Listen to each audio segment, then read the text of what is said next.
and it's also got Adobe's backing behind it. So if you take a look at the screen here, as you'll see, what we're going to do, let me just show you some of Adobe Firefly. So this is the Adobe Firefly front page. This is the beta, and they have a variety of features that they're bringing online slowly. And I say slowly because they're not all released. So initially we have text to image, we have generative fill, we have text effects, and then generative recolor.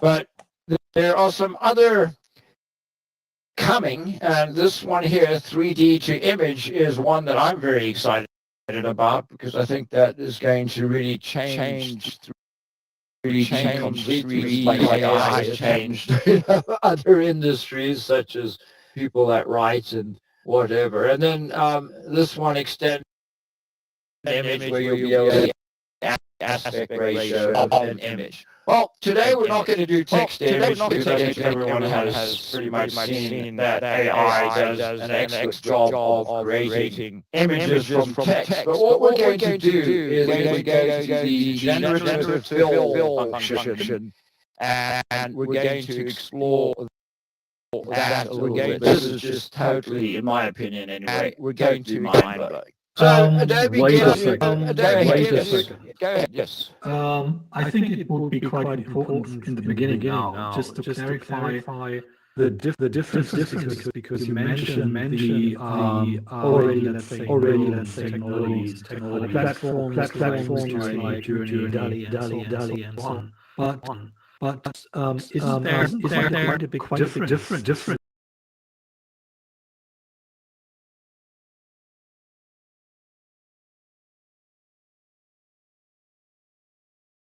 You just write a good prompt, and Midjourney is generating a nice image out of that. But Photoshop has always been an image manipulation software. You had an image, correct, and you changed it somehow. So isn't there quite a big difference in using AI for this tool set, let's say? I think it would be important to know. Not really, because why I skipped over this. So as far as Firefly goes, so you can see here that at the bottom of the screen, when we look at text to image, you'll see that there's the typical input field where you can input whatever, and then it's going to generate an image. And that applies across the board to Midjourney, to Stable Diffusion, to whatever. You're describing the image that you want it to create. The big difference, though, between Adobe Firefly and, say, Stable Diffusion is that all of these artificial intelligence programs need to be trained on something. And so the difference here is that Adobe has trained Firefly on Adobe's stock images, which Adobe owns.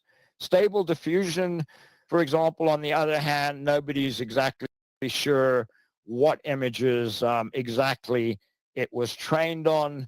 Midjourney has taken a bit of a deviation. Midjourney initially started to use the Stable Diffusion code base, but then realized that there would be some copyright issues that would surface later on. And so they started using more of a proprietary image set and actually buying images. So, that's really the big difference. But ultimately, these image generation programs, when it comes to generating an image, work the same. So you basically put in a text prompt and it creates an image. And, in my experience, what I do is and we could do a whole series on this, because it's often a matter of luck that initially, if you put in a text prompt, you may get what you want, or you may not get what you want, but you often have to fine tune what you put in there. And so, you could start off with, the there's a picture of a dog, and then you realize, well, it's just generated a random dog, and you want a more specific dog, and you perhaps want a different color of a dog. And that's not to say that the AI is going to give you what you describe, because that's still one of the shortcomings with AI, is that it doesn't always understand what you're trying to tell it, and sometimes it decides on its own what it's going to do. So that's really the main difference, Chris. Did that help? Yes and no. And one on one hand, it does help, but I would like to see. I mean, you're probably going to show part of that. Well, we can do. Let's do a Differences text. like Differences So the one between. thing. Sorry, go ahead. So the the one thing. common platforms.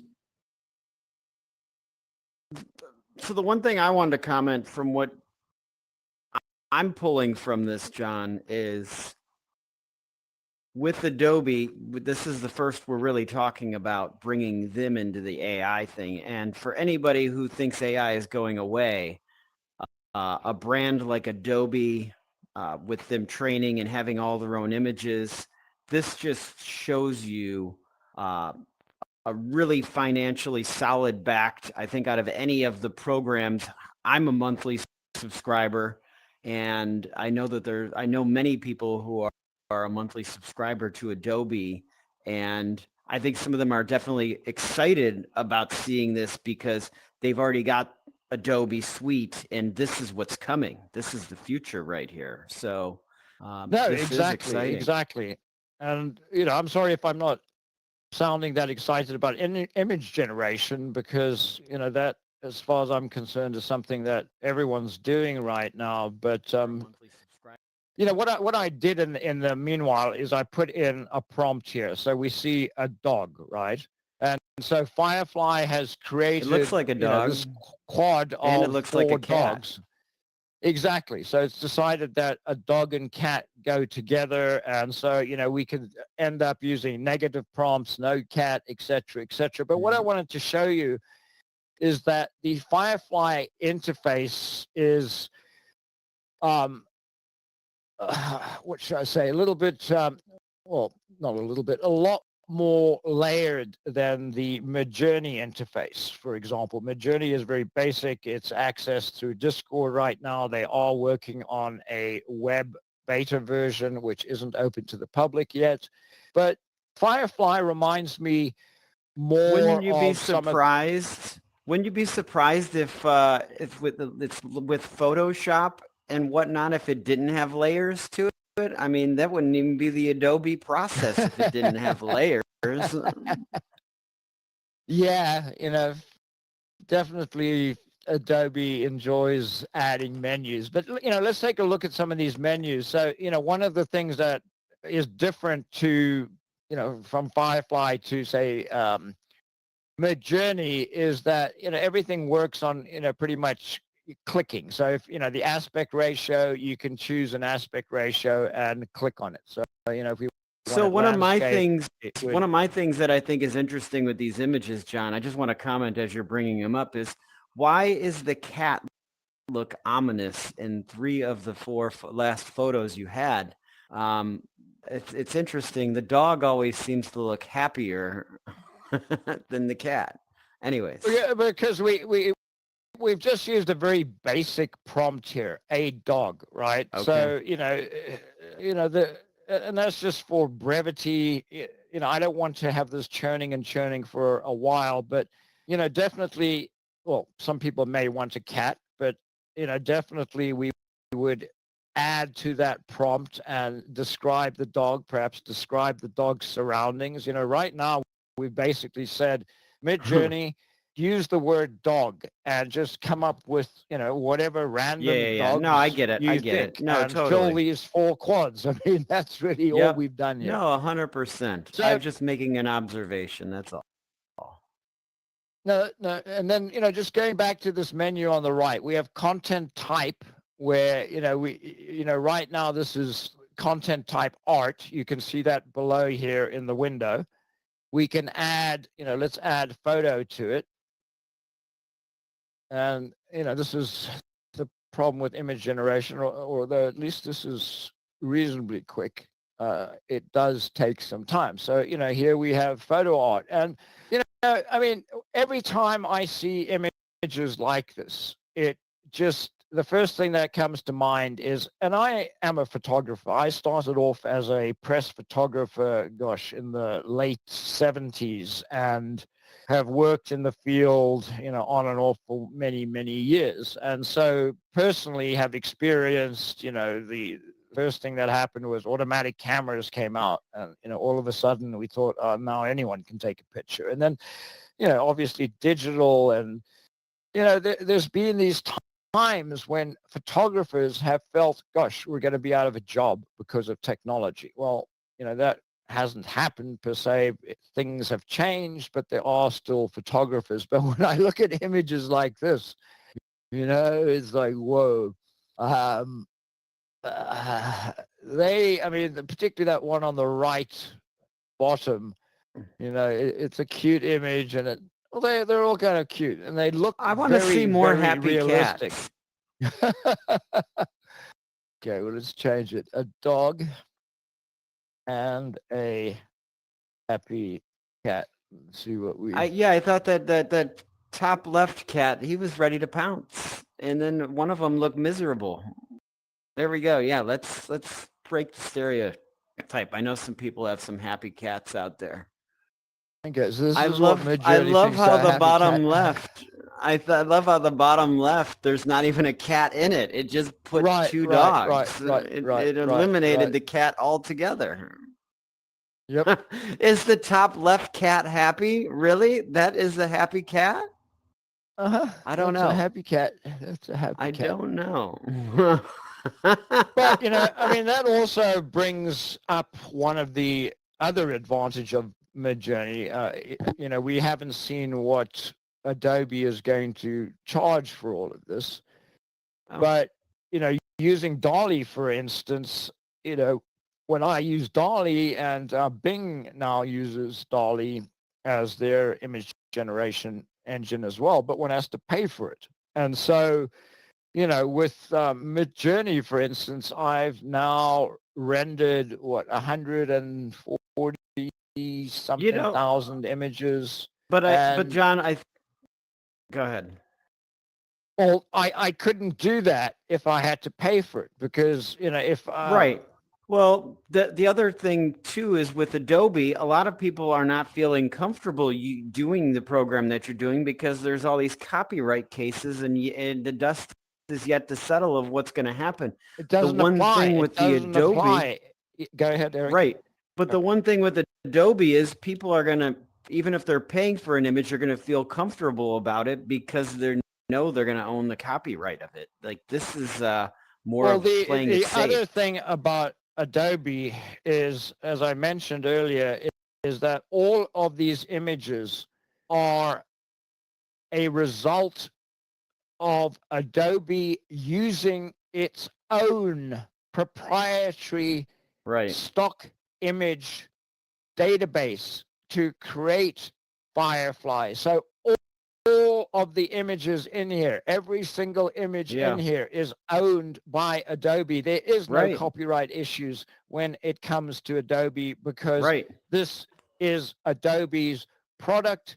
They own all of these images. They own any images that are created. And Adobe has gone one step further here. Well, I can't show you on the screen, but when you download an image, the image is watermarked as being created by Firefly, at least right now during the beta. A couple of other companies are also working on digital watermarking to ensure that ownership, or the chain of ownership, I should say, is kept. But Adobe, really approached this in the right way. There is no issue. So nobody can turn around to Adobe and say, you've stolen images, you're using artists' work without their permission, yada, yada, yada, because they aren't. And that's the end of the story there. So, which I think is good news for as far as like figuring out where the standards are going to be. Well, the good news and the bad news is that Adobe needs to figure out how to price this so the bottom doesn't drop out of the stock market. Because, if you're putting together a report or a paper or, whatever, and you want to illustrate a point, normally you would go to your stock service and look around and get an image from them. But, that costs money. So, Yeah. but, one also has to look for these images. And it's a lot easier if you're writing a paper, putting a report or whatever together I need an image of a telephone to type in, show me a modern Hey, telephone John, on an office all desk. all these cats, we have the first society that showed up, NFT. I don't know if you noticed, they just kind of prowled in here, and I think that they were checking out the cat photos.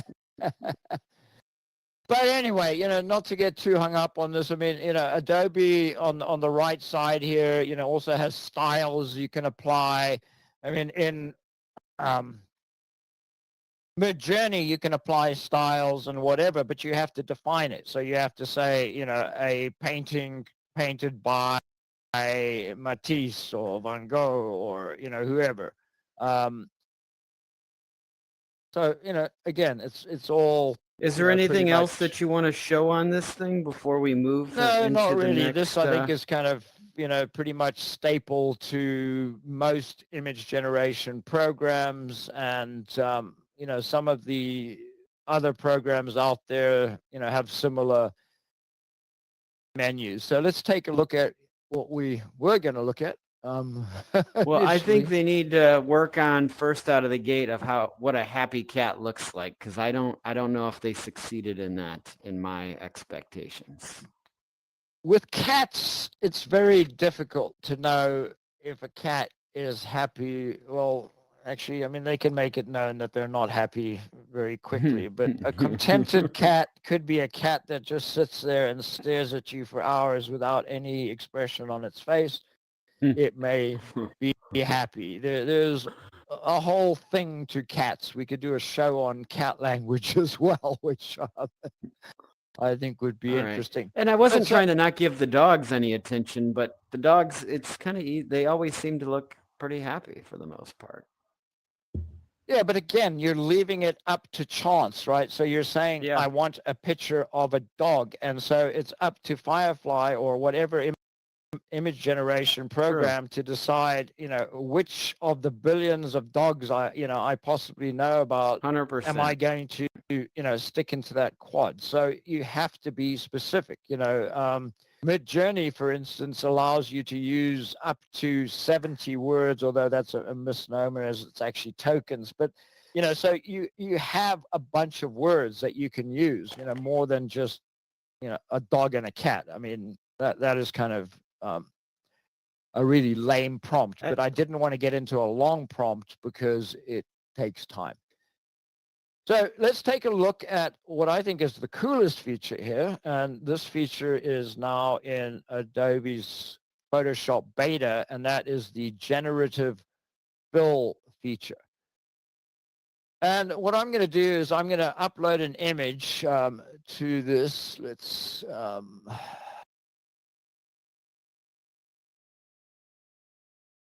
find an image to upload. I could use one of their example images, but so you're looking to use a brush to remove objects or paint in new ones. This sounds exactly very Photoshop-esque. Yeah, it's Photoshop-esque.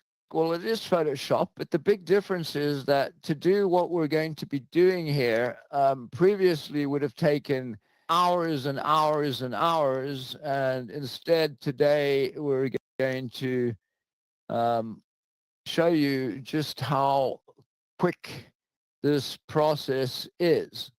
So you're trying to really get people upset to fuel the fire on why they think AI is not efficient, right? Definitely. So, here's an image, just a random image. I was looking for a specific one, but didn't find it. And so, let's go ahead and let's paint out this hat, right? Let's just paint out this hat. And I mean, one of the things, and I haven't used this image before, so I don't know how it's going to turn out. But one of the things that, you don't really have to worry about that much, well, so far I haven't had to worry about that much, was, in the past, basically you had to get the lasso tool and you had So to I'm interested to see. painstakingly. I'm interested to see how it's going to make her hair look and the flag look and blend in based on what you're doing right here.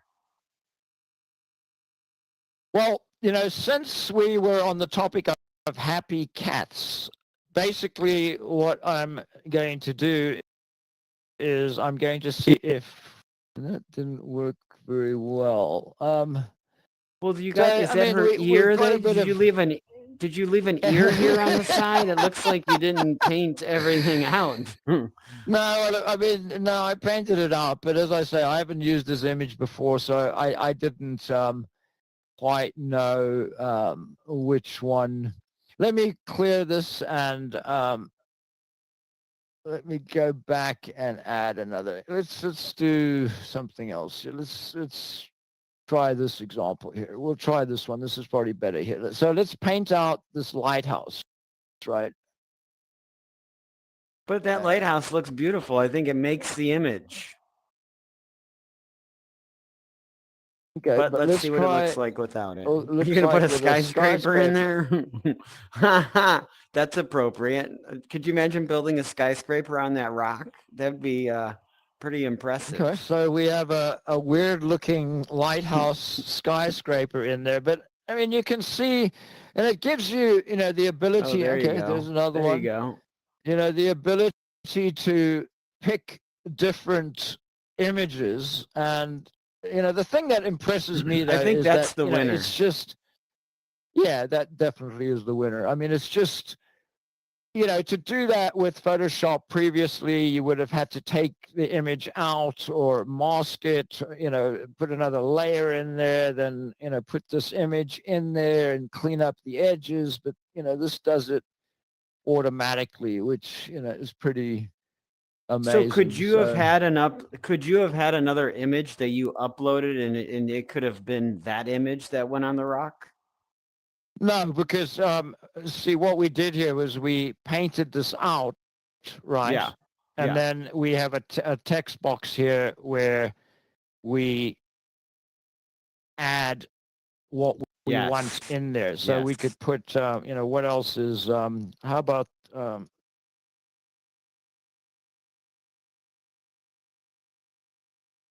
Statue of Liberty. Oh, interesting. Let's see what happens.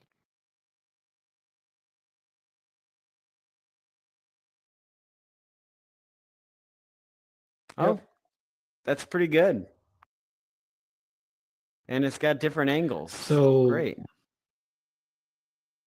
Is there any adjustment? I see that it's doing different styles. Is there anything that is aware of the lighting in the original picture? No. So not at this point. But that's a good. I'm sure the beta team is working on that already. Yeah, definitely a good request to add.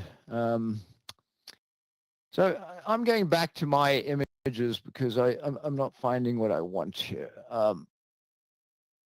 In terms of moving something. I think that was pretty impressive, that last one. I know people... No, extremely impressive. I mean, go ahead.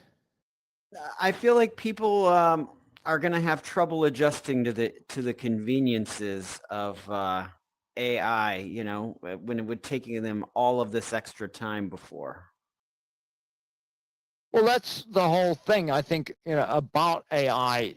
No matter what one thinks about it, you just can't argue the fact that it is an amazing time saver. And so, what we just did there, was pretty basic. And, some people may argue it didn't look, as wonderful as it may have looked if someone actually had a, proportional Statue of Liberty that was of a higher quality. and yada yada yada. But I think for what it was, and just what it shows here, Yeah. it's just totally amazing. So, okay. So now let's take a look at remove. Okay, where we're going to remove something. And so the first thing I'm going to do, let's remove the star from this woman's shirt. Okay. And remember how difficult this was in Photoshop? No, this was easy. People love doing a change like this. When somebody said, hey, I don't like the logo. I don't like the logo of this shirt because we can't use this. I need you to take the logo off. That was actually people's favorite thing to do, was remove logos, I'm sure. To an extent. People used to fill the area or add a layer to it. I mean, here you can see, if you look at the cloth, I mean, yeah, what it's, so, if I cancel it, right? Yeah. No, it's pretty good. And then, I mean, here's an area where, I mean, this would be very difficult to do because it bleeds over into the, right. I mean, we can do more. We can do more, just by doing this.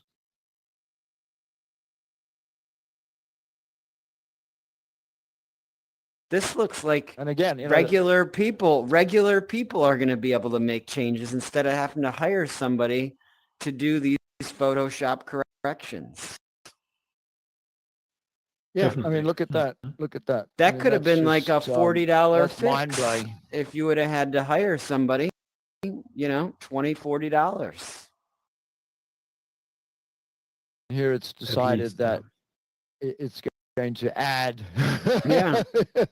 its own collection of symbols to that's the ones great. it's removed and replaced them. So, but we wanted the I think it's open one. to debate how efficient that was, though. It's open to debate, from those true Photoshop artists out there. They'd be able to do more gigs and more jobs more efficiently. You can't do this type of correction manually, quickly. You can't. You just can't. You unless it's so obvious that you can, blend it into the background. But you have to realize every time. Well, the thing that I love is there's still the wrinkles in the shirt. Well, that's the whole point, is that you wouldn't get that, with most photo corrections, because by changing or removing something, they would also remove those wrinkles. It would take a lot of work to keep those wrinkles, at least in my opinion, in that shirt, and remove the logo. There are ways of playing with colors, and so you end up, you remove the colors of the logo, but that obviously also affects everything else. And so, it's painstaking work. It's not quick. This is like amazingly quick. So, let's we'll keep this. I think this is great. This is a perfect, I think this really was a perfect example, John, of where you're going with this. Oh, okay. I mean, what's wrong with her face? Well, nothing, but we may want to remove it. We may want to have a different face in there. Oh, that's Marilyn Monroe. You want to make it actual Marilyn Monroe. So now you have choices. Oh, interesting. They're not the best. That's faces, a great look right there. That's a great look right there. Kind of pouty. It's a very interesting change of vibe, for sure. Anyway, I think we've shown the potential here, and as I say, I'm really excited by it, because it just makes work that was difficult or I think you have to question. I think you got to question the efficiency with that. It did take quite a bit of time. Okay. So I think we're good with Firefly, and today we're going to do, both Firefly and talk about some of the GPT plugins. So Eric is going to tell us about his favorite GPT plugin for the next 20 minutes. I doubt, do not start the timer on that. So I did try some GPT chat plugins, and some of them I just I feel like you need to figure out which ones work for you with it. There's a lot of plugins, and when John showed me the plugins, I was like, oh, okay, there's 2 pages. And it was like, that was the popular ones. And then I pulled up the other page that was like, oh no, here's the all. Like it was several, like 20 some pages of plugins with 8 plugins on per page. So I think the first thing, so I think the first things first with plugins is you need to know which one works for you. So at this point, you know, I'm looking for a new place to live. So I tried a few of those apps out, and it was really interesting to put in what I was looking for. And you could have went very detailed with it or just kind of in general. And it actually gave me, I was happy with what it gave me as far as like potential options. And it's like Google but evolved, because it really kind of had all the links, and it's definitely has an intelligence with it. I also pulled up a workout program, and I was like, you know, it wanted to know a little bit of details about you. And, you know, you put in, you know, weight, age, what you're looking to do, and it tailored a workout program. Just boom, boom, boom, boom, boom, boom, boom. And I'm going to try that out. And I mean, I can report back, but I thought it was interesting because I wanted to work out and I wanted some yoga, and, you know, what should I do? And it gave all these recommendations. And I know Google normally would do that, but it was just really interesting the way it gave links that you could click on that would pull up references that you could pull the workout up and to see how it's done if you wanted a demonstration. And the other one I pulled up and tried was a food app, a recipe app. They have, it's called, pulling it up.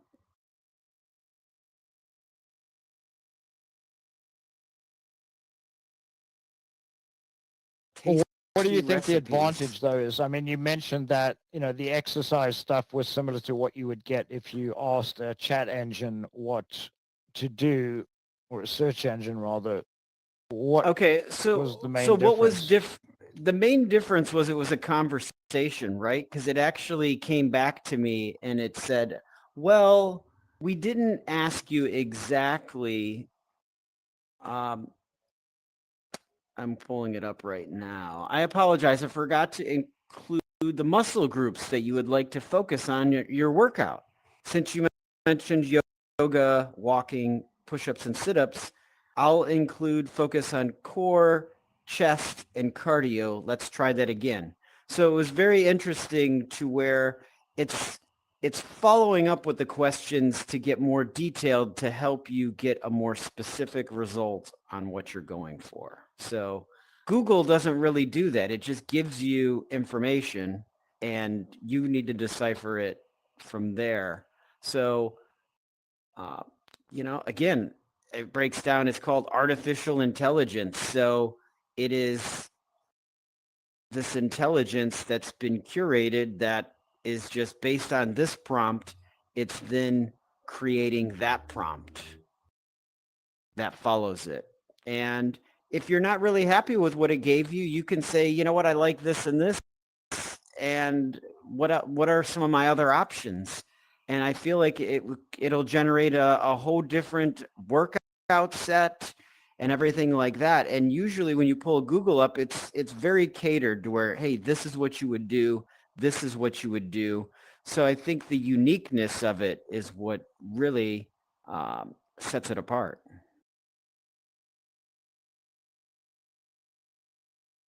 Interesting. And then I tried. Go ahead, Chris.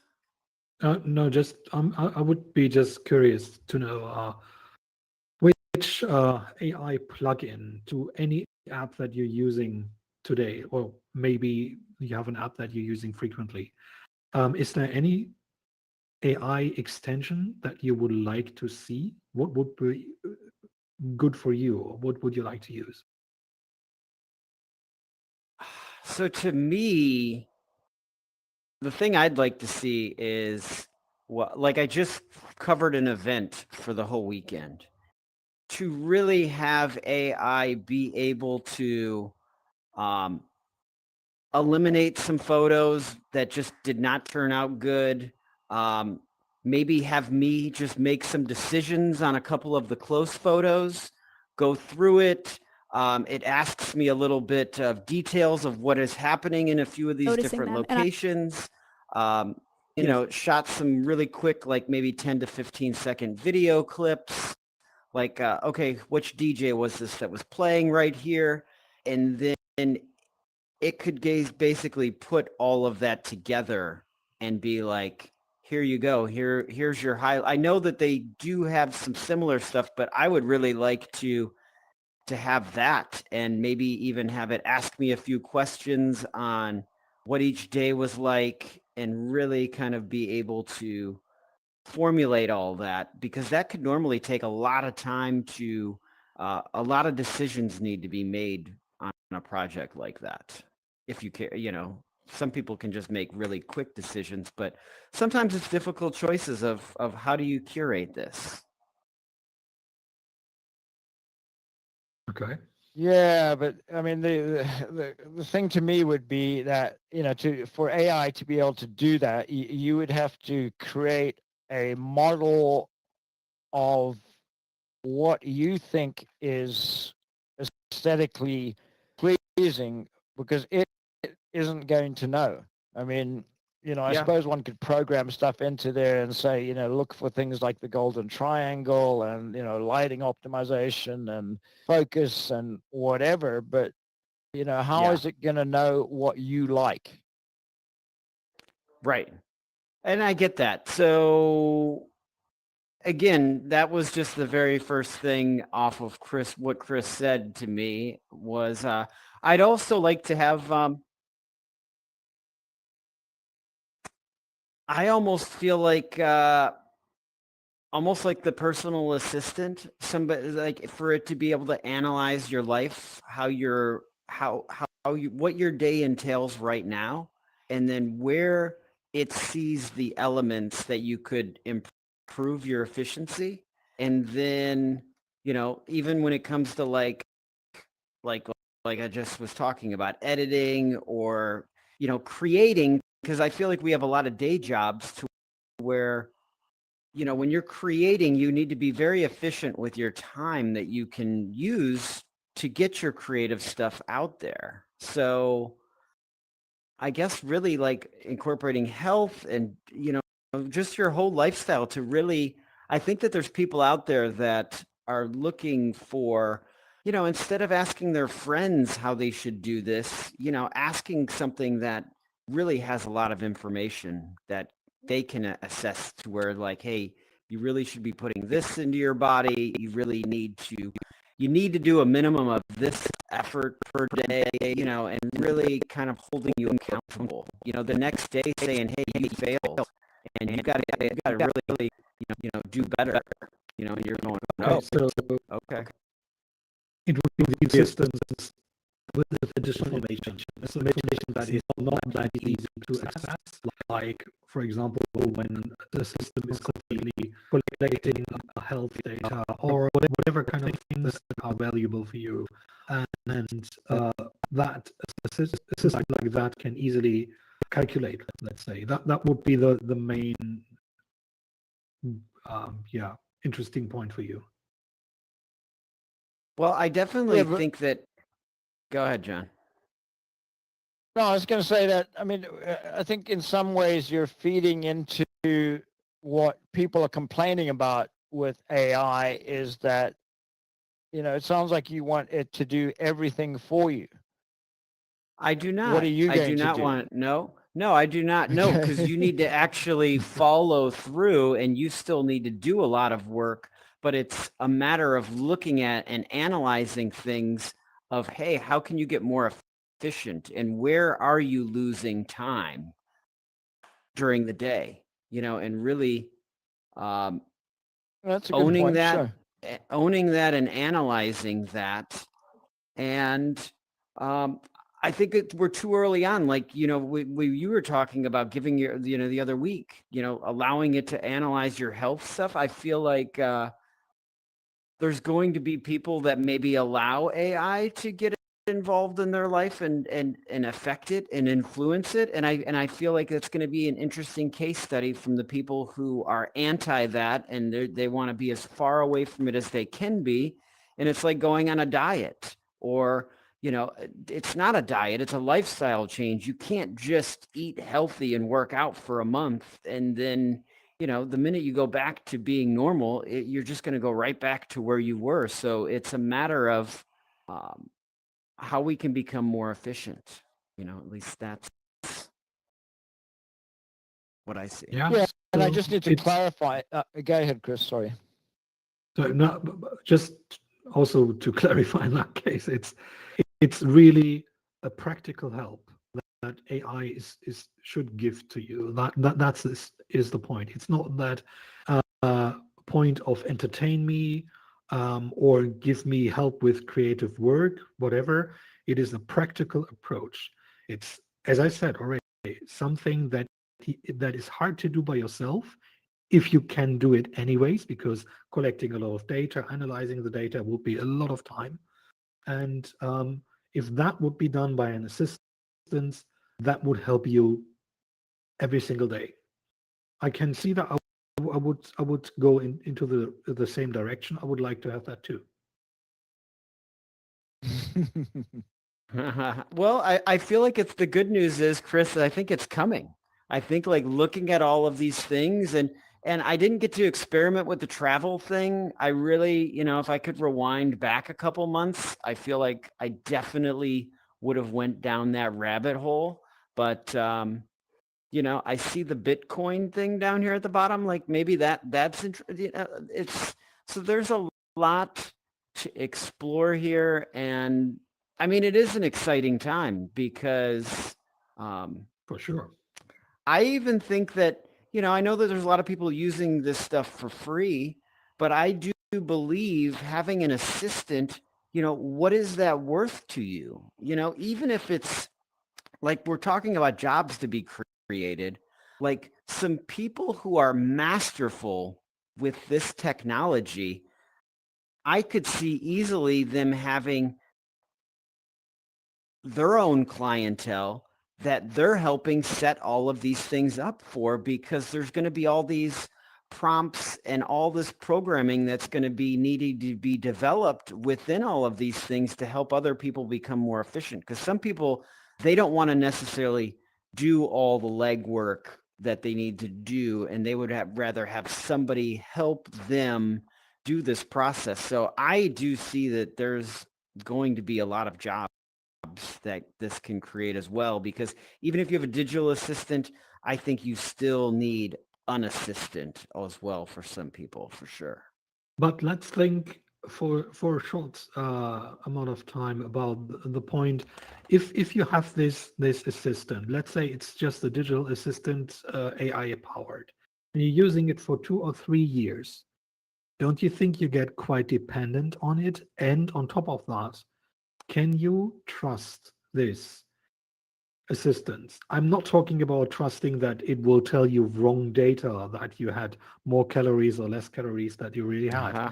No, but that it might shift you into a direction to say, oh, you should get this vitamin B or whatever pills, and this could help you.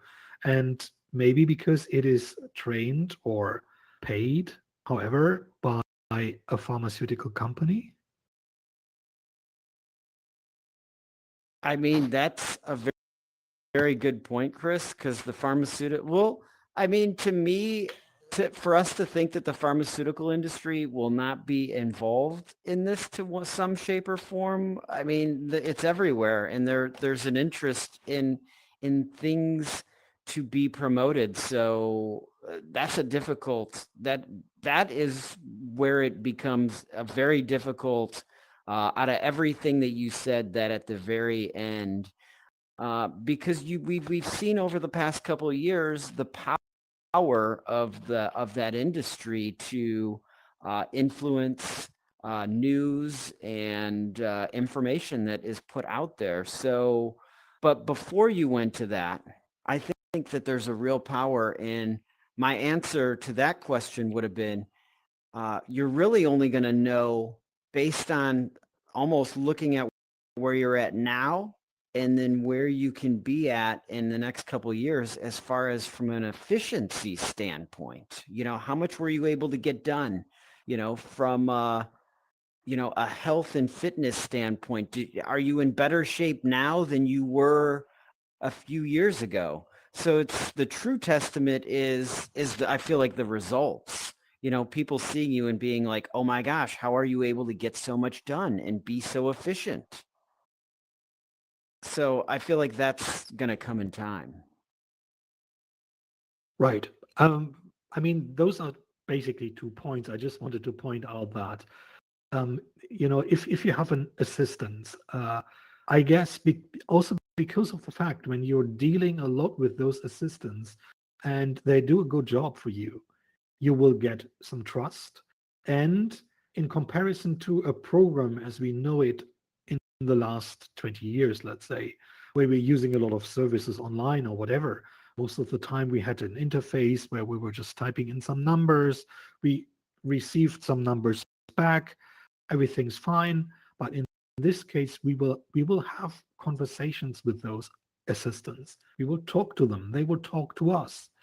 So I guess that sometimes you might forget that this is a machine and you might have even more trust. And that could lead to companies willing to influence those systems. It's just. Yeah. No, I think that that's a huge concern of it. And again, I feel like that's unfortunately how we automatically go to what is the negative? How is this going to be bad? And actually, the one thing I'm looking forward to, I feel like within this environment and just the metaverse and AI in general, is to be able to create some safe spaces that people can go to, that they've had a stressful day, that their world and everything going on around them is just madness. And maybe within this AI space, it's like, you go in there and you're like, what do I need right now? And it's like, well, first off, like, why don't I put some of this music on for you? And you should just sit down and take a few breaths.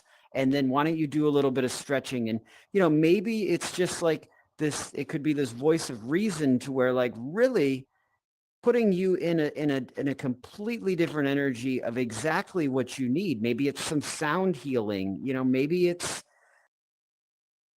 you just need to dance for a little bit, and just kind of forget about the chaos that you're dealing with. So, because I feel like there's a lot of negativity in the world. So I feel like this is a space that could maybe help equalize that and maybe balance things out a little bit more, because the world is pretty damn chaotic, so for everybody to think that this is just going to be negative, we also need to look at the positive that can exist here as well, because I see the potential of that. So Yeah, just remember, the one that has to come to bring,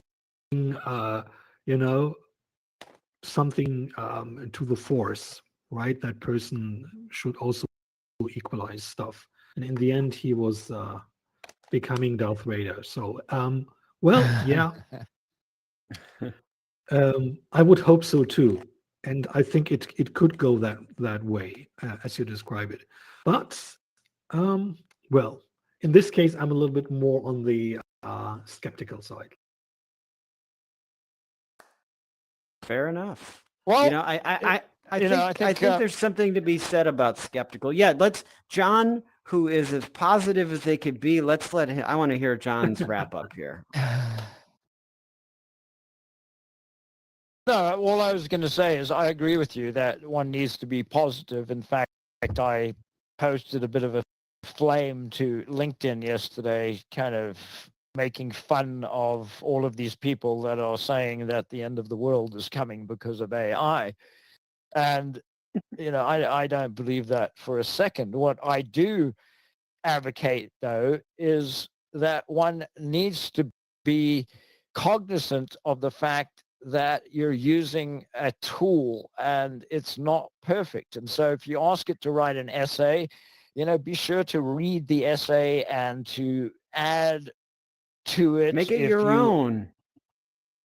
Yeah, make it your own. Good way of putting it. But, in particular, if you're, doing any kind of medical stuff, sure, use AI and search engines and whatever to get information to become more informed. But then please go and discuss it with your licensed healthcare practitioner before doing anything and saying, 100%. we'd hate to have a gravestone. That's probably the next gravestone that we're going to see. These kind of joke gravestones. It's rest in peace, killed by AI.